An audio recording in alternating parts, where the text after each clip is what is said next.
Come together, at least economic एक road map बना लें, एक चार्टर ऑफ इकोनॉमी साइन कर लें, let the Awam B witness like charter of democracy में विटनेस थी पाकिस्तान की पूरी अवाम, उसको साइन करें और उसको डिरेलमेंट नहीं होनी चाहिए। लारे शारों में हम आने वाले नहीं है। मेरे सूबे का जो हक है, मेरी अवाम का जो हक है, मैं मांगता हूँ बाय हुक और बाय क्रुक, मुझे देना पड़ेगा। हाँ, उसके लिए बैठ के मामला तय करने को भी मैं तैयार हूँ।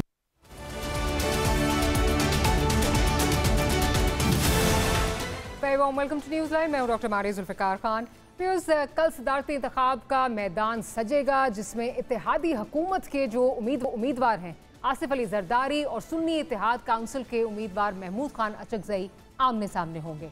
लेकिन सदारती इंतखाब से पहले महमूद खान अचकजई ने इलेक्शन कमीशन ऑफ पाकिस्तान को खत लिखकर सदारती इलेक्शन मुलतवी करने की इस्तदा की है।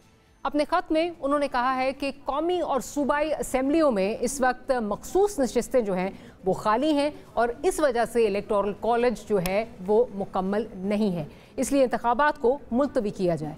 लेकिन आज पंजाब असम्बली में 24 और कौमी असम्बली में 4 अरकान ने हल्फ उठाया है।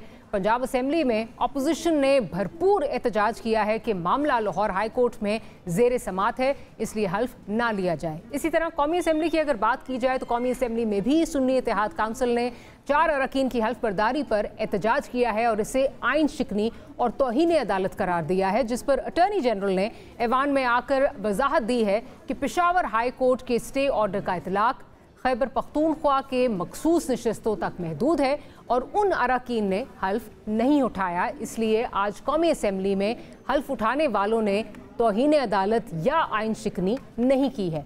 इस सूरत हाल में होने वाले सदारती इंतखाब पर अभी से तनाज़ा खड़ा हो गया है। सुन्नी इत्तेहाद काउंसिल जो कि असम्बली से बाहर PTI है, उसके लीडर्स का दावा है कि वो जब तक अपनी 180 सीट्स का वापस नहीं लेते उस वक्त तक एहतजाज करेंगे और इतवार को इसलिए एहतजाज की उन्होंने कॉल भी दी हुई है। अलबत्ता एहतजाज के बारे में जो वज़ीर आला पंजाब हैं उन्होंने क्या कहा है, ज़रा वो सुन लेते हैं। अगर आपने अमनो अमान की कोई सिचुएशन क्रिएट करने की कोशिश की, लॉ एंड ऑर्डर की कोई सिचुएशन क्रिएट करने की कोशिश की, सियासत की आड़ में अगर आपने अवाम के लिए कोई मुश्किलात पैदा करने की कोशिश की और ये जो लूजर्स माइंडसेट है उसको अगर हम पर इम्पोज करने की कोशिश की, तो आई विल बी रूथलेस। अब देखा जाए तो PTI को ऐवान के अंदर और बाहर दोनों जगहों पर मुश्किल सूरत हाल दरपेश है और ऐसे में वो प्रेशर बनाने के लिए एक बार फिर एहतजाज की राह पकड़ रही है। मगर क्या इसका कोई फ़ायदा होगा या नहीं? IMF को अगर ख़त की बात की जाए जो लिखा गया था, उससे कयास किया जा रहा था कि उसके नतीजे में कोई दबाव आएगा, लेकिन वहाँ से भी जवाब आ गया कि IMF मौशी मामलात का मैंडेट जो है वो रखता है, सियासी मामलात का नहीं।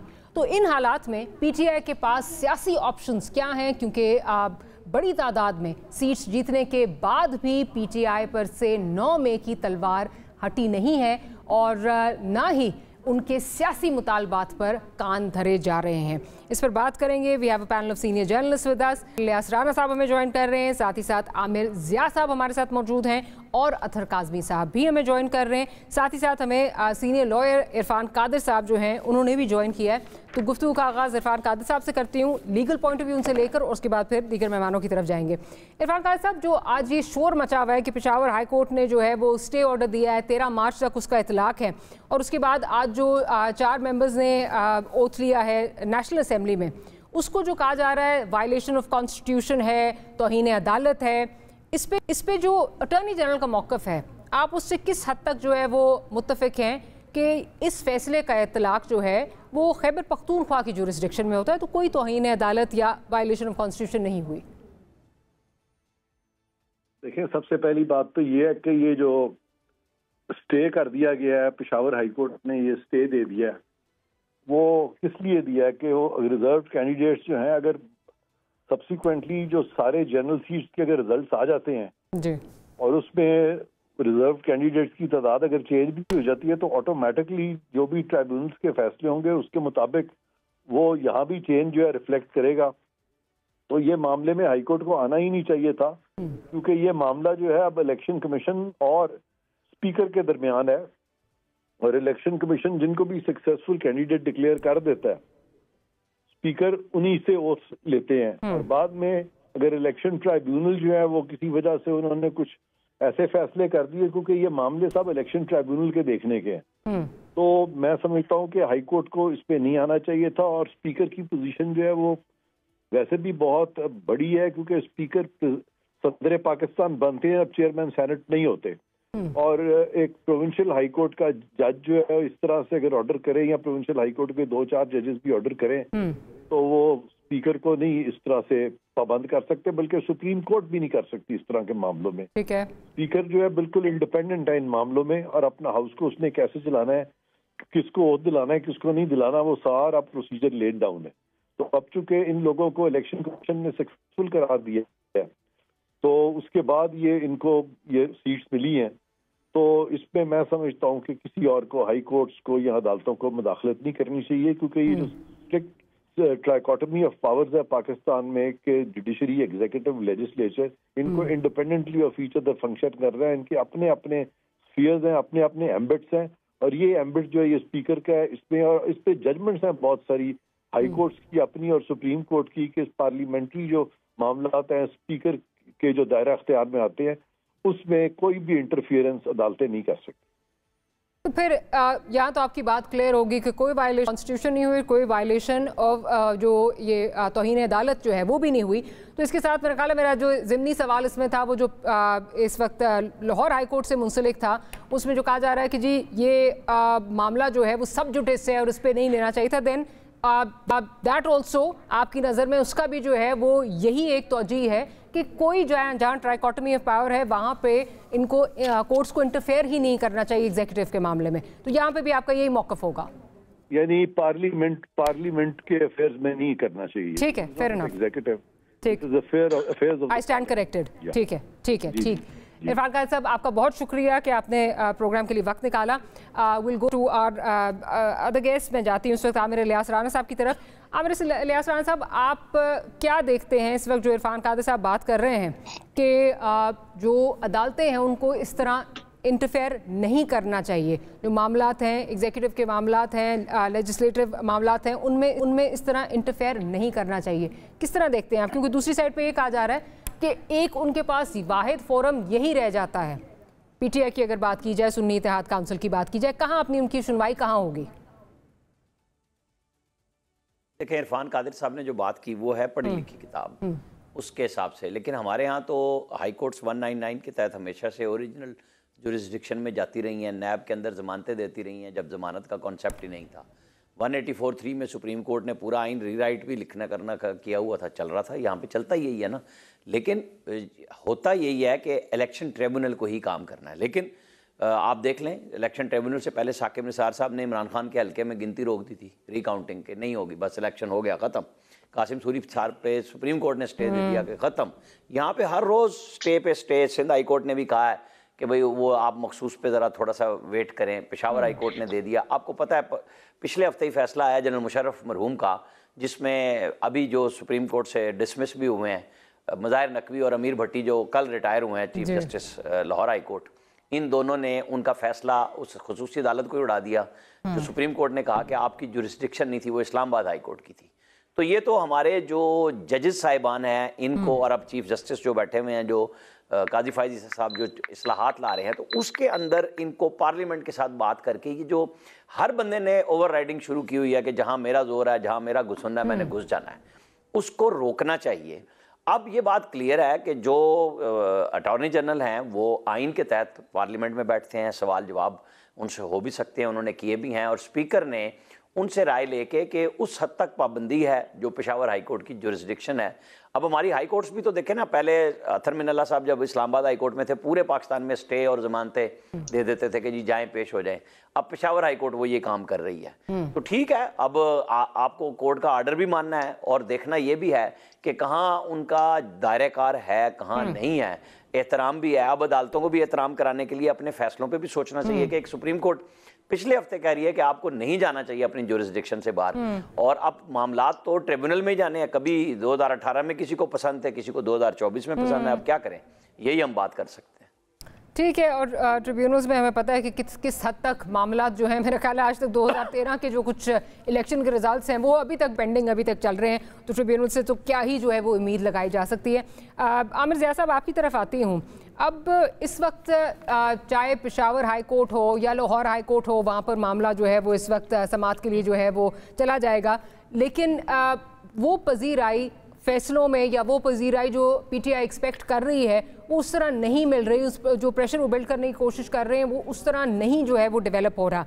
आपको क्या लगता है कि अब जो ये सड़कों पे आने की बात हो रही है उससे जो उनका टारगेट है क्या वो अचीव कर पाएंगे? टारगेट ऑफ कोर्स ये है कि हमारी मखसूस नशिस्तें हमें वापस मिलें, लेकिन क्या आपको लगता है ग्राउंड रियलिटीज को देखते हुए ये आपको होता हुआ नजर आ रहा है? मुझे इजाजत है, पीटीआई पे मैं आता हूँ। पहली बात तो हमें समझनी चाहिए, बिल्कुल सही जो एक मौकफ है वो यही होता है कि हर इदारा जो है अपने दायरे कार में काम करे, लेकिन बाज इदारे जो हैं वो जो उनका दायरे कार होता है उसके ऊपर वो मुतनाज़ा हो जाते हैं। और फिर जब अगर किसी को ये महसूस होता है कि जी नाइंसाफी हो रही है तो फिर अदालत का दरवाजा खटखटाता है। तो अदालत जो है पाकिस्तान जैसे ममालिक में बाज़ औक़ात आखिरी उम्मीद की किरण होती है, और वो किरण जो है उसमें बिल्कुल दुरुस्त कहा आमिर इलियास राना साहब ने कि असूली तौर पे नहीं करना चाहिए आपको जो जुरिडिक्शन है, लेकिन बाज़ औक़ात वो जुरिडिक्शन बन भी जाता है। तो ये अब क्योंकि अगर फैसला अपनी मर्जी का है तो अच्छी लगती है इंटरफेरेंस, अगर खिलाफ आ रहा है तो हम उसमें तनकीद कर रहे होते हैं। एक तो बात, दूसरी बात है कि पाकिस्तान तहरीक इंसाफ का जो मसला है वो बड़ा गुंजलक है, और उसमें मैं समझता हूँ कि जो अगर आप उनकी सियासत देखें जब से उनकी हुकूमत का खात्मा हुआ था और इमरान खान को हटाया गया था, वो जरा सा उजलत में नजर आते हैं। अगर वो मतलब है कि मैं समझता हूँ ना कि सब्र सुकून से खेलते तो आज जितनी वो पेचीदा हालात में है में वो गालिबन ना होते। और जैसे कि आपने कहा कि जी मारूजी हालात, यकीनन मैं तस्लीम करता हूँ कि मकबूलियत की लहर उनके साथ है। बहुत सारे लोग पाकिस्तानियों का एक परसेप्शन बना हुआ है, दुरुस्त होगा गलत होगा अलग बात है कि उसके अंदर वो इलेक्शन जो है मुतनाज़ा है, लेकिन उसमें आपके पास क्या ऑप्शन है? ज़ाहिर कानूनी लड़ाई लड़े, पार्लियामेंट के अंदर बात करें। अब जो एहतजाजी वो है उसके ऊपर देखना है कि क्या पहले भी उन्होंने करके देखा उसका कोई, बल्कि हालात उनके लिए मजीद पेचीदा हो गए।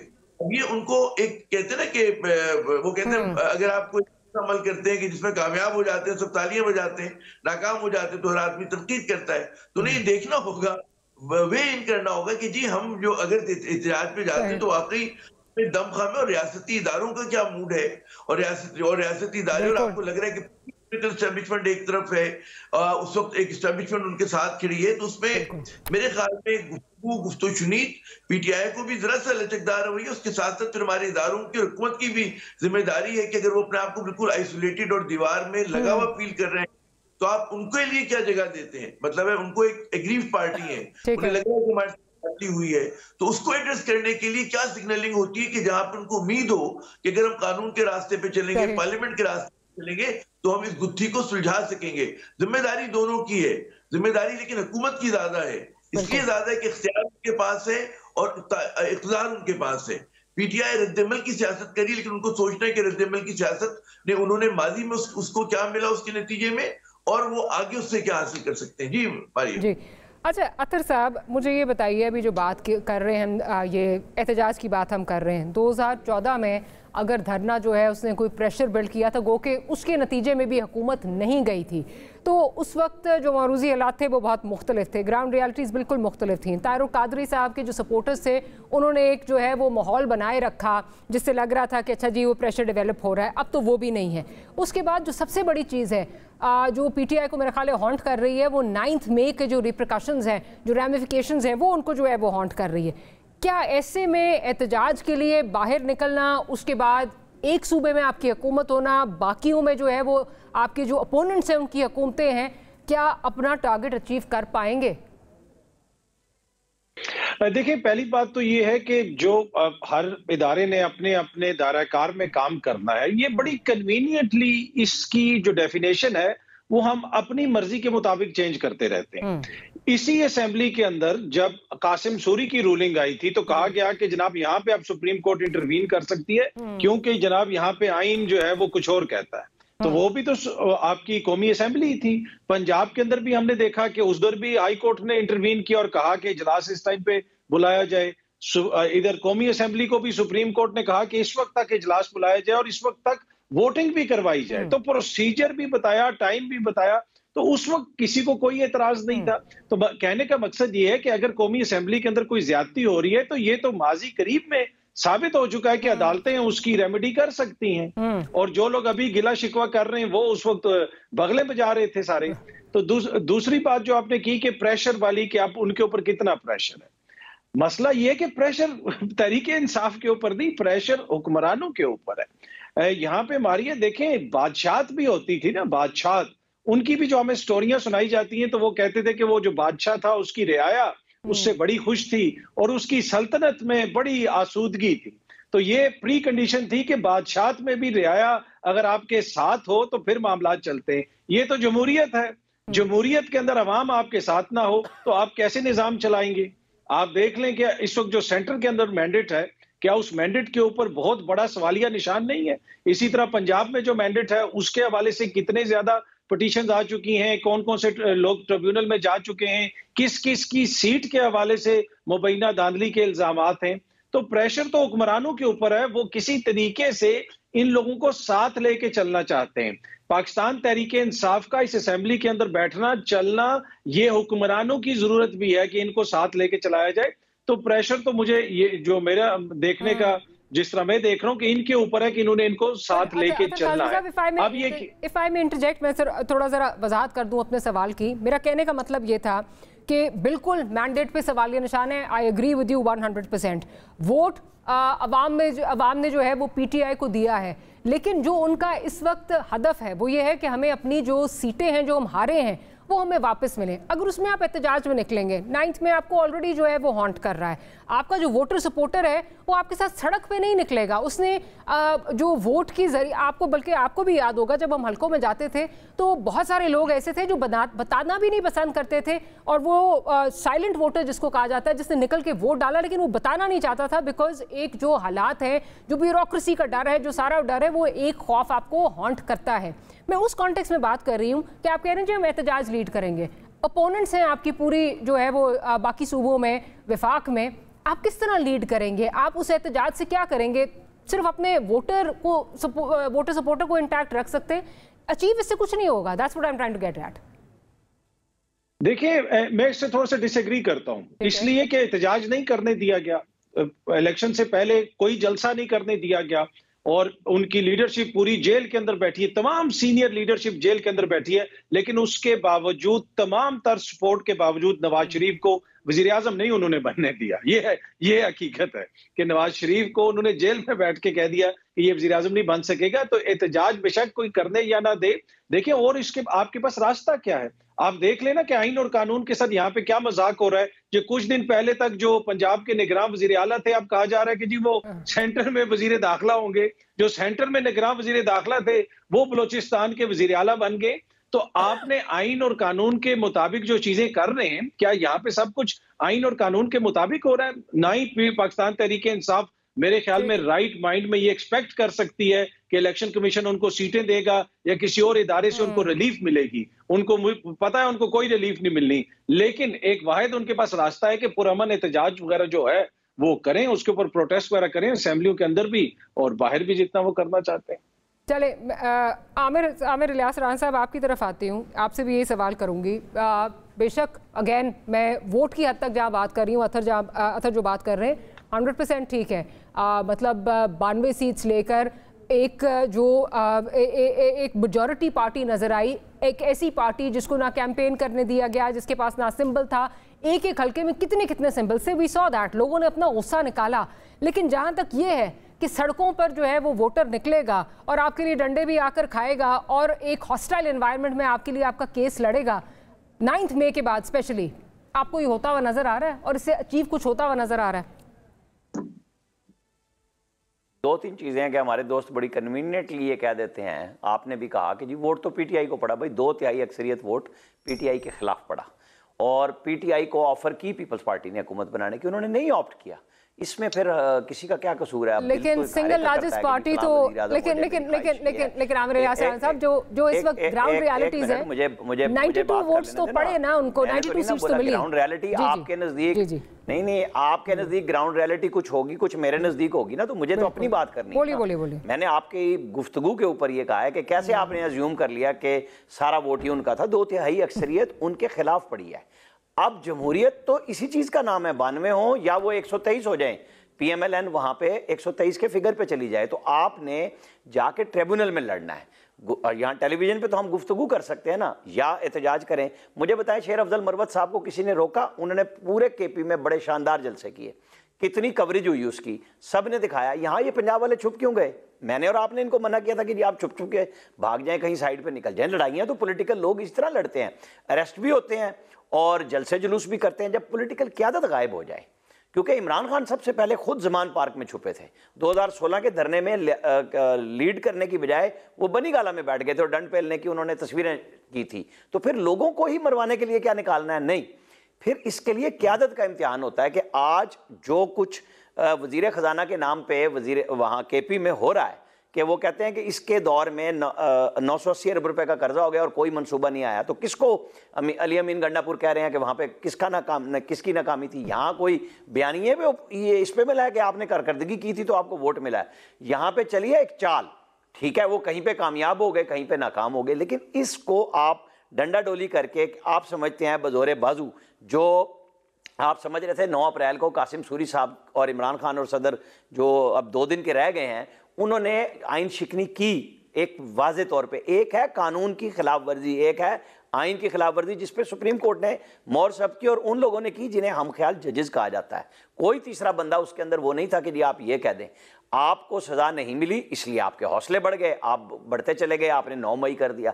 जब आप स्टेट पे हमला करते हैं तो फिर जवाब में आप ये मांगेंगे जी हमें फील्ड भी बिल्कुल मिले, और उनको मिली जिसने जुर्रत का इजहार किया, जिसका नाम शेर अफजल मरवत है, जिसके आज हल्के के वही फार्म 45-47 जो 3 दिन से रौला डला हुआ है, उन्हीं के नजर आ गए कि जी वहां पे भी वही कुछ फिगर फजिंग वही स्क्रीनशॉट पे मौजूद है। तो इसका हल क्या आप और मेरी बहस से निकलेगा, या जो जो इसके ऊपर तकिया किए हुए हैं कि जी ये है, तो वो पेशावर हाईकोर्ट निकाल सकती है, वो पाकिस्तान की सारी हाई कोर्ट्स निकाल सकते हैं, और अल्टीमेटली उसको सुप्रीम कोर्ट ने करना है, लेकिन ट्रिब्यूनल्स के जरिए करना है। इसके अलावा आपके पास कोई रास्ता नहीं है। क्या किसी ने मान लिया था जब आया सुप्रीम कोर्ट का वर्डिक्ट कि जी कोई सिस्टमाइज धांधली नहीं हुई थी 2013 में, तो क्या उसके बाद वो जुबान बंद हो गई थी कि जी नहीं धांधली हुई? आज भी कहते हैं। अभी पिल्डाइट की रिपोर्ट को सारे उठा के बात करते हैं। उन्होंने कहा कि स्कोर 40 है 2018 का, 2024 का, वोटिंग के डे का, काउंटिंग के डे का और रिजल्ट के नताइज का। तो आप मुझे बता दें, सारी चीज़ें उठा लें, फिर इकट्ठी कर लें। आखिर इसको या तो ये खुद जो अब पार्लियामेंटेरियन आके बैठ चुके हुए हैं तो ये शो करें। एक तरफ हुक्मरान इत्तेहाद कह रहा है कि हम कुछ तरमीम करना चाह रहे हैं, PTI को भी चाहिए। अब आप ये नहीं कह सकते जी हम रिजल्ट नहीं मान रहे, तो आपने कोई बाइकआउट तो नहीं किया हुआ, आप सिस्टम के अंदर इन हो गए हैं। सूबे में वजारत आला ले लिया, बाकी जगह पे आपने हल्फ ले लिया। तो फिर आप बेशक जरूरत आपको है और हुकूमत को भी है, तो ये गवर्नमेंट और अपोजिशन 2 पहिए हैं जो मिला के सिस्टम को चलाते हैं। अगर हम ये कहें कि जी ये सिर्फ और सिर्फ हुक्मरानों की जरूरत है कि PTI ऐवान में बैठे, नहीं, फिर PTI तो चली जाती ना। यही बात 2018 में जब मौलाना फजलुर रहमान कह रहे थे कि मत बैठो, पीपल्स पार्टी ने बनाया नून को, और फिर उसके नतीजे में 2022 एक छोटी सी ब्रेक का जो है वो कहा जा रहा है, ब्रेक लेती हूँ, ब्रेक से हाजिर हो तो गुफ्तगू को यहीं से कंटिन्यू करेंगे।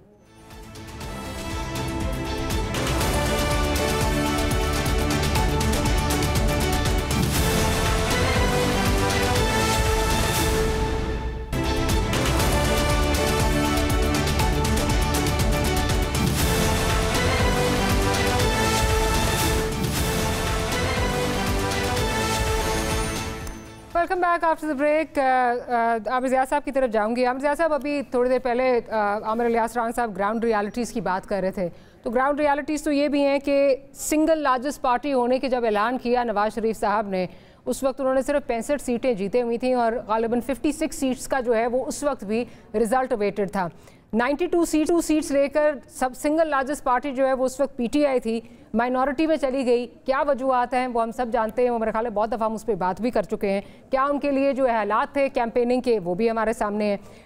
हैविंग सेड दैट, लेकिन ग्राउंड रियलिटी ये भी है कि अगर आगे चलना है तो हुकूमत को और ऑपोजिशन को मिलकर जो है वो साथ चलना होगा, लेकिन उसके लिए कुछ ना कुछ तो हुकूमत को देना पड़ेगा। अगर अब बात हो रही है जी पार्लियामेंट्री कमीशन बना लें, इन्वेस्टिगेट करा लें, तो ऑब्वियसली वो तो बिल्कुल किसी को एक्सेप्टेबल नहीं होगा, ऑपोजिशन तो कभी भी उसको एक्सेप्ट नहीं करेगी, PTI कभी एक्सेप्ट नहीं करेगी, लेकिन कुछ तो देना होगा जिससे कुछ जो है वो क्लोजर इफ आई मे से सो कि मिले और हम आगे जो है वो चल सकें, जिससे ये एहतजाज जो है थोड़ा सा मतलब ये कुछ चीज़ें इसमें जो है नरमी आए और आगे मुल्क चल सके। मारिया, वो आपके सवाल में जवाब भी है और मेरे ख्याल में आपने जवाब दे दिया है। हम लोग जब ग्राउंड रियलिटी की बात करते हैं, जमीनी हकायक देखने की बात करते हैं, तो बदकिस्मती से हम उसको 2 सियासी जमातों में 3-4 सियासी जमातों की जाविया निगाह से देखते हैं। पाकिस्तान की ग्राउंड रियलिटी तो बहुत गुंजलक हुई हुई है इस वक्त।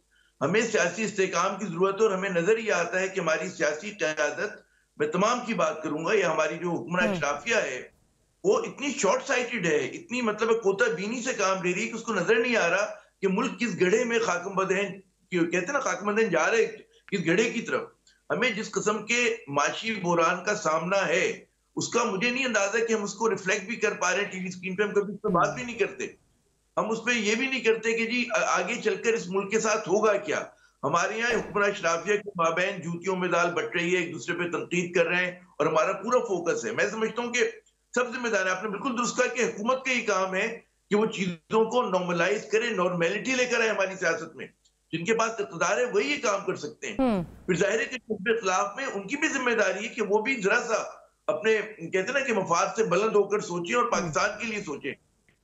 बदकिस्मती से मुझे कोई सोचता हुआ नजर नहीं आ रहा है हमारे यहाँ। मतलब है, आप ये देखें ना कि रिफॉर्म्स की बात हो रही है, उसमें भी आपको एंगलिंग नजर आती है, उसमें भी आपको नजर आता है कि हमारी अदालत के फैसले होते हैं, उसके अंदर भी सियासी, मैं माफ कीजिएगा कि एक वो है कि उसमें एंगल नजर आ रहा होता है कि जनाब उसपे एक, कहते हैं ना कि आपको लगे बिल्कुल मुनसिफाना और तमाम लोग जो उसके ऊपर ऑन बोर्ड है, नहीं, वो भी एक सियासी फैसला बन जाता है, उस पर भी बहस होती है, उसका भी क्लोजर नहीं होता।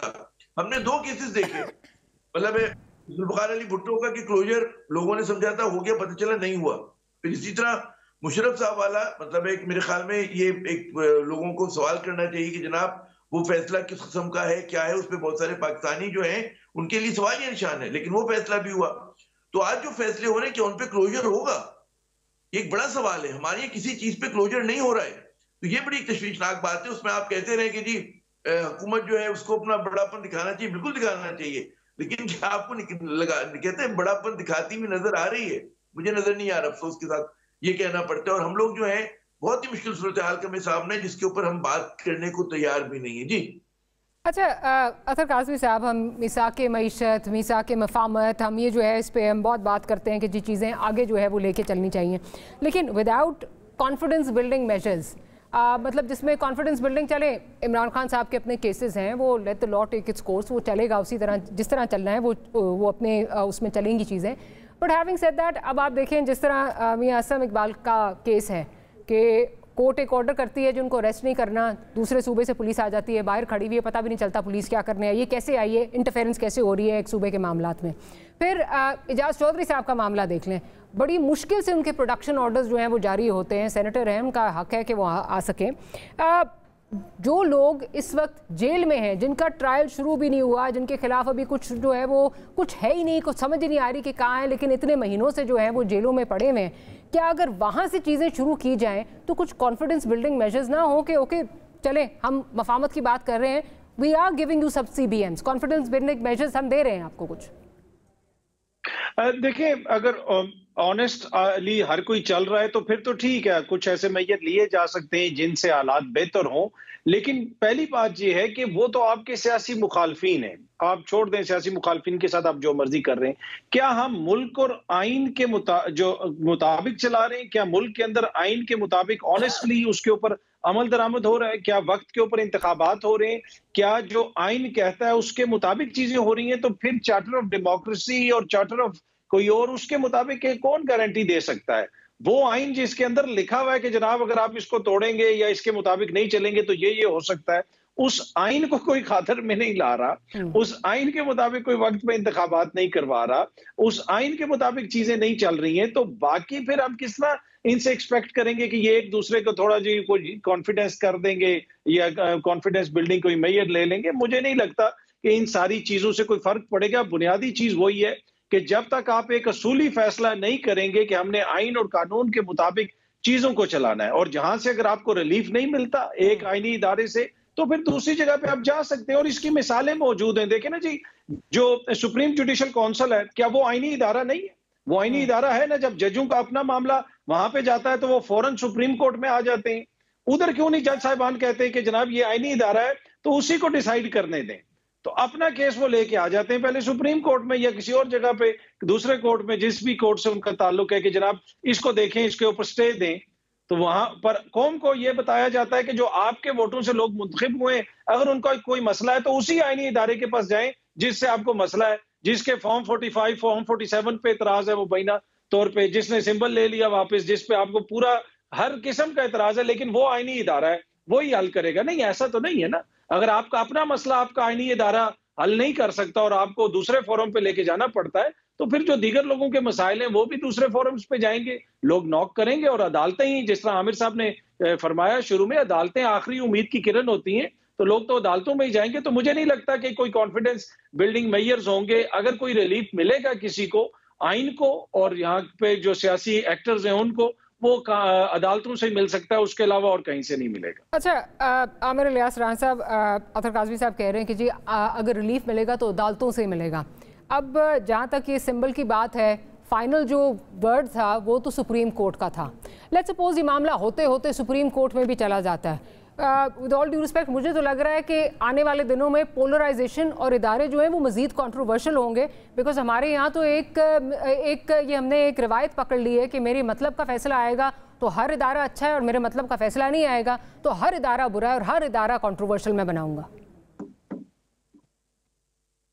यही चल रहा है बदकिस्मती से कि पीटीआई, बहसीत जमात और वकला अपनी नालायकी को डाल देते हैं कि जी हमारे साथ अदालतों ने बड़ी ज्यादती कर दी। कल नून लीग ये हर पार्टी है जी, बिल्कुल। मुझे बताएं कि जब वो 4.25 मिनट की वीडियो अगर आप सुप्रीम कोर्ट में देखें तो वहां पे वकला ने क्या डिफेंड किया कि निशान क्यों नहीं है, क्यों नहीं इलेक्शन ठीक करा लिए थे। अब ये जो MWM और जमात इस्लामी दोनों के पास मखसूस नशिस्तों की लिस्ट मौजूद थी जिन्होंने दी हुई थी, और ये जा रहे थे वहाँ से एकदम भाग के ये तहरीक सुन्नी इत्तेहाद में क्यों चले गए? भाई आपको किसी ने मना किया था कि जो पार्टियां निशान के साथ मौजूद हैं, इलेक्शन लड़ रही हैं और उनकी मखसूस नशिस्तों के लिए लिस्ट भी मौजूद है, आप भागे क्यों? तो आपकी मर्जी, फिर आप भुगते भी अपनी मर्जी को ना, कि आपने ये चॉइस चुनी। आपके वकला ने चैनल्स पे आके कहा हाँ ये बात मुश्किल होगी, लेकिन अगर इलेक्शन कमीशन चाहे, यानी राय दे जा भैया, राय खुदा, अगर हमें सीटें दे दे तो मिल सकती हैं, वरना है मुश्किल ये काम, अदालतों में जाना पड़ेगा। भाई अगर वो दूसरी पार्टियां यानी MQM, पीपल्स पार्टी और मुस्लिम लीग नून, मैं पहले दिन से कह रहा हूं, अगर वो इसे माले गनीमत समझते हुए दरखास्त देने आ गई है, क्योंकि यहाँ सियासत बड़ी बेरहम है ना, कोई नहीं सोचता, वो कहता है जी फिर हमारा राइट है, आपकी नहीं है तो हमारी है, नुमाइंदगी तो फिर लोगों की करनी है तो वो हमारे लोग कर लेंगे। लेकिन इसके लिए होमवर्क क्यों नहीं किया जाता पहले से?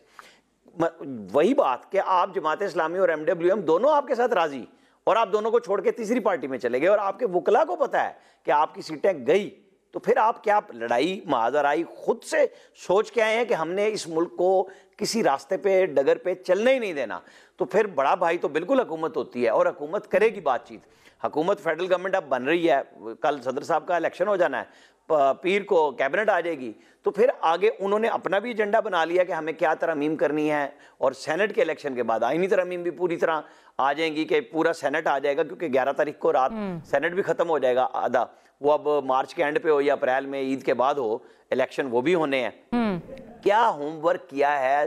क्या सिर्फ यही है कि जी हम तड़ी लगाएंगे, हम लोगों को बुलाएंगे, हम जैम कर देंगे, और फिर जिसके पास ताकत होगी वो जैम को रुकवा सकेगा या नहीं रुकवा सकेगा? राइट, अगर इजाजत दीजिए, लेकिन यहाँ पे हमें हमारे जो इदारे हैं, जो आईनी इदारे हैं, उनके कॉल ऑफ फेयर में भी तो तजाद नजर आता है। अब आप देखिए, इलेक्शन कमीशन ऑफ पाकिस्तान पूछ रहा था जी क्या आपके पास, जो आप ये अली जफर साहब से जब ये गए हैं, लॉयर्स गए हैं ये मखसूस नशिस्तों के लिए, तो उस पर कहा गया जी आप हमें कोई इसका एग्जाम्पल दीजिए।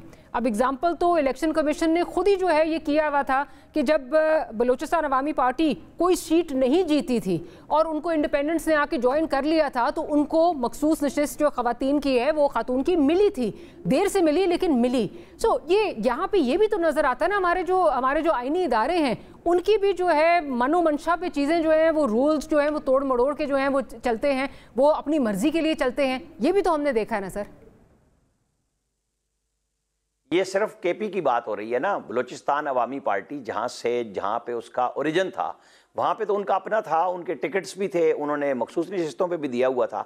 अब वही बात आ रही है कि जी मुझे ये पसंद है, आपको ये पसंद है, तो कोर्ट ऑफ लॉ में ही फाइनल होना है ना। तो आप पेशावर हाई कोर्ट में गए हैं, 13 तारीख को स्टे के ऊपर डेट लगी हुई है। 13 को ही high court, Lahore high court ने अटॉर्नी जनरल को बुला लिया है। वो जाहिर है पहले बुलाया पेशावर हाई कोर्ट ने, तो वो वहां पेश हो जाएंगे। ये जानी भी वही है और वापस भी ये ट्रिब्यूनल में जाना है। जितनी मर्जी जल्दी सफर कर लें, उसके अलावा हल नहीं है कि फाइनल वर्डिक्ट जो है वो पेशावर हाई कोर्ट दे देगी या लाहौर हाई कोर्ट दे देगी, तो सुप्रीम कोर्ट फिर मौजूद है। और वहां से फिर यही होगा कि जब सिस्टम मौजूद है, इन प्लेस है, वहां पे ये नहीं मुझे लग रहा जो साकिब निसार साहब ने किया था कि बस इलेक्शन हो गए अब रिकाउंटिंग खत्म, बस एक ही फैसला दे के जान छुड़ा दी थी। वहां से यही होगा कि आप ट्रिब्यूनल में जाइए और लड़िए, फिर आप कहेंगे कि नहीं जी ये तो हमें फैसला वहीं से मिलना चाहिए था। मतलब मेरी पसंद और अपनी नापसंद पे तो हमने सारी अनाओं में फंसा लिया एक दूसरे को। बिल्कुल ऐसे ही, बिल्कुल ऐसे ही। लेकिन फिर हमें जो है वो मेरा ख्याल है कुछ उम्मीदें नहीं लगानी चाहिए। ट्रिब्यूनल्स में तो 2013 के तक जो है वो पेंडिंग है। Let's take a short break, break से हाजिर होते हैं तो गुफ्तगू को यहीं से कंटिन्यू करेंगे।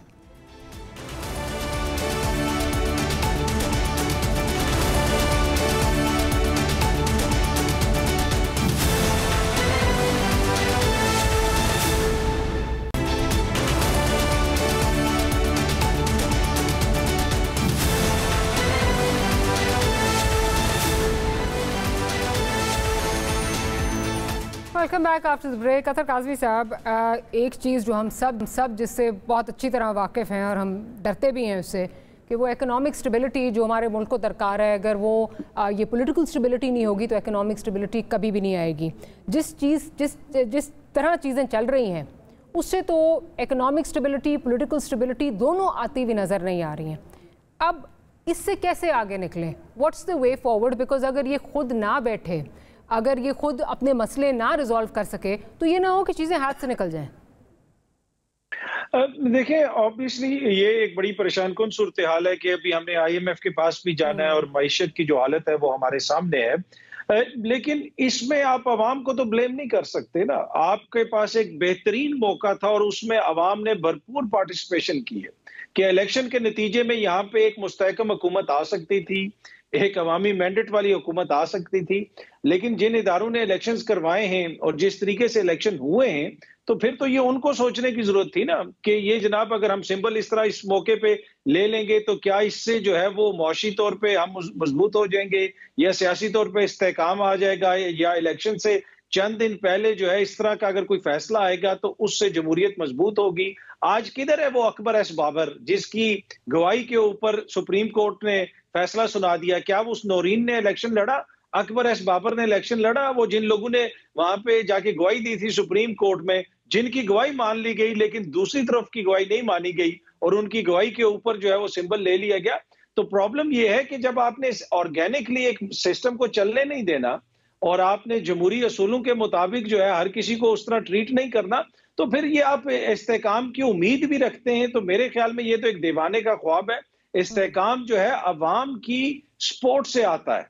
जिस तरह मैंने शुरू में अर्ज की थी ना कि बादशाहत में भी वो कहानियां सुनाई जाती हैं कि रियाया बड़ी खुश थी, इस वजह से वो सल्तनत बड़ी कामयाब थी। तो जमहूरियत में अगर रियाया का मैंडेट अगर आप नहीं मानेंगे तो फिर कैसे इस्तेहकाम आएगा? तो इसमें कोई मैजिक वो बुलेट नहीं है। सिंपल सा इसका हल है कि अवामी मैंडेट को आप तस्लीम करें और अवामी मैंडेट के मुताबिक चीजों को चलाएं, तभी इस्तेहकाम आएगा। बाकी अब हुकूमत आ गई है, देखते हैं आपस में मिल बैठ के क्या करते हैं।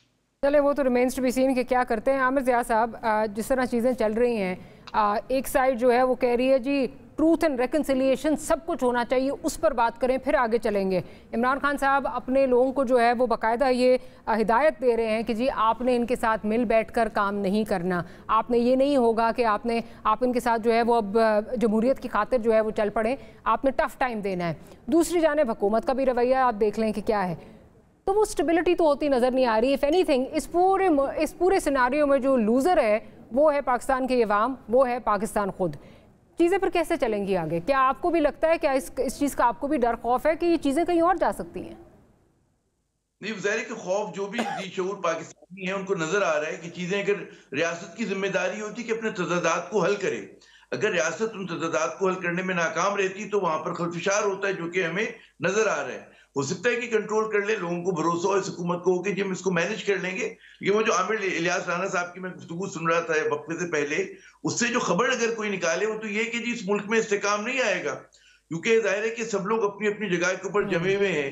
PTI अपनी जगह पे जिद पे कायम है, हुकूमत के अपने रवैये हैं। और फिर अगर कोई ये समझे कि जी एक मतलब है कि अगर एक फ्लॉड इलेक्टोरल प्रोसेस हुआ, उसके ऊपर आप कोई शानदार मजबूत इमारत तामीर नहीं कर सकते, या आप कहें कि जी नहीं, उसकी बुनियाद के ऊपर वहां वो जो हो गया उसको भूल जाएं और चले हम आगे की बात करते हैं, तो जाहिर है कि वो पीटीआई के लिए एक्सेप्टेबल बात नहीं होगी। तो पीटीआई को क्या ऑफर किया जाएगा कि वो एक मेन स्ट्रीम की सियासत एक दिलजमई से और वो कहते हैं ना कि पुरसुकून तरीके से करने के लिए तैयार हो, ये मेरे लिए सवालिया निशान है। ऐसा क्या ऑफर करेंगे आप उसको? क्योंकि आपने कहते हैं ना बल्ला छीन लिया उनसे, आपने उनकी बतौर जमात इलेक्शन नहीं लड़ने दिया, हत्ता कि जो नशिस्तें उनकी मखसूस वो भी नहीं उनको मिली। वो लोग अपने आप को एक एग्रीव पार्टी समझते हैं। अब उसको आप कैसे उसका कहते हैं इजाला करेंगे, ये एक बहुत बड़ा सवाल है। मगर आपने जो बात की मारी है वो सबसे अहम है कि जी नुकसान जो हो रहा है ना वो पाकिस्तान को हो रहा है, पाकिस्तान के अवाम को हो रहा है। हमें आप देखिए हमारे आस पड़ोस में जितने ममालिक तरक्की क्यों करें, क्योंकि सियासी इस्तेकाम है, वहां पे इस किस्म की लड़ाई हो रही जो हमारे यहाँ हो रही है। हमारे यहाँ कोई इशू तय ही नहीं हो पा रहा। हम लोग एक कहते हैं ना कि इलेक्शन हमने इलेक्शन डे पे अच्छा कंडक्ट किया, उसके बाद हमने गड़बड़ कर दी। तो अगर ये चीजें होती रहेंगी, मुतवातिर होंगी, तो फिर तो मतलब ये चीजें कहीं भी जा सकती हैं। जिम्मेदारी सबसे ज्यादा भी मैं कहता हूँ कि दलिया की है, हमारे इदारों की है कि वो चीजों को रिजॉल्व कराने में अपना किरदार अदा करें। लेकिन आमिर ज़िया साहब उस रिस्पॉन्सिबिलिटी के साथ भी ये है कि उन पे जो कॉन्फिडेंस है वो आप देखते हैं कि मर्जी का फैसला आ जाए तो हर कोई इसको जो है वो सराहता, नहीं आए तो किसी को कबूल नहीं होता। तो वो रिस्पॉन्सिबिलिटी हम उन पर डालते ज़रूर हैं, लेकिन क्या हम उनके फैसलों को एक्सेप्ट करने की हमारे में जो है वो सख्त है, वो हम देखते नहीं है। मजीद इदारे कॉन्ट्रोवर्शियल होते हैं। नहीं, आप दुरुस्त कहती हैं एक सतह के ऊपर, लेकिन एक होता है ना कि अगर अवामी पजीराई, देखिए असूली तौर पे इदारों को और अवाम को साथ खड़े होना है, खड़े होना चाहिए मुस्तहकम पाकिस्तान के लिए विलीन। तो अगर मतलब इदारों को भी कहते हैं उनके नफ्स पे हाथ होना चाहिए कि चीजें किस तरफ जा रही हैं। जो हमारे दोनों दोस्तों ने बात की, मैं भी उसमें शामिल हूंगा कि अगर आइन और कानून के मुताबिक आप अमल करें तो मेरे ख्याल में इतनी पेचीदगियां पैदा ना हो। और उसमें क्योंकि यहाँ पे ख्याल ही आ रहा है कि जी जरा सा चीजों को किया गया, जरा सा नहीं बहुत ज्यादा किया गया, उसकी वजह से टेढ़ापन आ गया। और ये टेढ़ापन उस वक्त तक जब तक आप बुनियाद को सही नहीं करेंगे। और अगर ये खास आप इसी रास्ते में चले जो इकोनॉमिक मैस आपके सामने आ रहा है, इतना खौफनाक है कि हम हमें उस पर हुकूमत चलाना जो है, ये काम कहते हैं जी हुकूमत मिल गई, कांटो भरा ताज मिला है इस वक्त शहबाज शरीफ साहब को, बड़ा मुश्किल उनका असाइनमेंट है। मैं जरा आमिर इलियास राना साहब से भी फाइनल उनके कमेंट्स ले लूं। आमिर इलियास राना साहब, एक तरफ इकोनॉमिक मैस है, एक मैमथ टास्क है जिसकी तरफ हमने जाना है, जिसको हमने रिजॉल्व करना है। दूसरी तरफ पॉलिटिकल इंस्टेबिलिटी आ रही है, चीज़ें जिस तरह चल रही हैं वो स्टेबिलिटी नज़र नहीं आ रही। किस तरह वो स्टेबिलिटी आएगी? देखें, हम और आप जिस तरह बहस कर रहे हैं इसी तरह असम्बलियों में बहस होती है, और कोई बंदा हमने बड़ा छोड़ा ही नहीं कि जो सबको बिठा सके, क्योंकि हमने तो तमाम इदारों के सरबराहों को मुतनाज़ा बना दिया। हमारा दिल करता है तो हम 26 नवंबर को धरना लेके इस्लामाबाद पिंडी के धाने पे आ जाते हैं कि हमने तो आर्मी चीफ लगने नहीं देना। फिर हमारा दिल करता है तो हम कहते हैं जी कि अडयाला में बैठ के कि 8 फरवरी से लेके आज तक मुझसे कोई बात नहीं करता। भाई आप उन्हीं की तकरीर रुकवाने गए, आप उन्हीं से बात करना चाहते हैं, तो फिर जो आपके नाम पे लोग जीत के आए उनको इख्तियार दीजिए कि वो पार्लियामेंट में बैठ के कोई ऐसा रास्ता निकाले, क्योंकि आपकी ज़मानत आज नहीं तो कल होनी है। लेकिन कोई आपकी वापसी हो पार्लियामेंट के अंदर और गुफ्तगू हो तो अपने लोगों पे तो एतमाद करना सीखिए ना, कि एक को इख्तियार देते हैं कि तुम्हारा भाई असद कैसर स्पीकर होगा, दूसरे को बेचते हैं इसके भाई को स्पीकर नहीं बनाना। एक को कहते हैं तुमने वजीर होना है, दूसरे को कहते हैं इसे वजीर नहीं बनाना। तो ये आप खुद ही खेल खेल रहे हैं अपने लोगों के साथ और वहाँ लड़ाइयाँ करा रहे हैं। तो बताएं आप पाकिस्तान के मुस्तकबिल के साथ कैसे कर रहे थे? वही जो आप on job training prime minister के तौर पे करते रहे। कहीं तो आपको भी ब्रेक लगानी है ना। सारे बड़े भाई के काम नहीं है कि हुकूमतें ही करेंगी, अदालतें कर लें आपके लिए फौज कर ले। भाई आप खुद भी तो कुछ कर लें अपनी इस्लाहत के लिए। ठीक है, आपका चूरन बिका है, आपको वोट मिले हैं 92, कोई थोड़े लोग नहीं होते कि आपके लोग जीत के आए हैं। यही नवाज शरीफ के लोग भी जीत के आए थे, उन्हें पंजाब में अक्सरियत मिली और उन्हें हुकूमत नहीं बनाने दी गई। वहां पे उस वक्त एक भी आजाद शामिल नहीं होने दिया गया था। क्या हम सब चीजें भूल रहे हैं? कोई इतनी पुरानी बात नहीं है, 5-5.5 साल पुरानी बात है फ़कत। तो रास्ता सियासतदानों को आपस में बातचीत से निकालना होगा, इन सब को रुकना होगा कि पिंडी की तरफ ना देखें, अदालत की तरफ ना देखें। आमिर इलियास राना साहब, रास्तादानों को खुद निकालना होगा। लेट्स होप कि वो ये रास्ता तलाश कर सकें, खुद रास्ता तलाश कर सकें। इस उम्मीद पे हमें इजाज़त दीजिए। Will see you tomorrow. Good night and अल्लाह हाफ़िज़।